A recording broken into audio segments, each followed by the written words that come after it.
Hey, good evening, and thank you so much for joining us after the game on your Saturday night. I'm Faith Jesse, and we are only 10 days out from Election Day, and this is actually the last weekend for early voting in Georgia.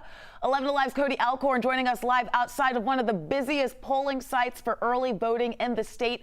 It's along Ponce in Atlanta, and just to remind viewers, it's the last weekend for early voting. Early voting does go until November 1st, next Friday, but Cody, the turnout has been pretty incredible. No doubt. Already tonight, more than 2.7 million Georgians have already voted, and we have 8 counties across the state who have seen more than half of their registered voters already show up at the polls. The Joan Gardner Library on Ponce is one of the busiest early voting sites in Georgia. Tonight, Fulton County surpassing the 40% turnout mark, as well as Cobb and DeKalb counties. We spoke with a couple of voters, each with their own reason for voting early. I'll be speaking at a conference in Denver. I just wanted to beat the rush, get it over with. Just in case I couldn't on Election Day. As for their motivation to get out and vote, women's rights, for sure.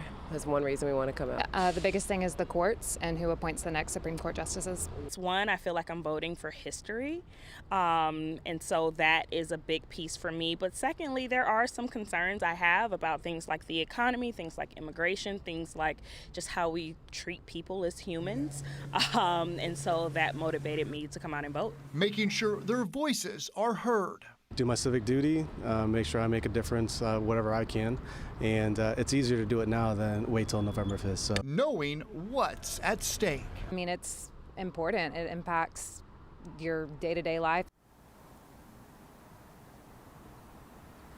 And as you mentioned, Faith, early voting ends on Friday, November 1st. And a reminder, because a lot of people might not realize this, unlike Election Day, you can vote at any precinct as long as it is in the county where you're registered. Faith, live in Atlanta, Cody Alcorn, 11 Alive News. Very important information to know there, Cody. Thank you so much.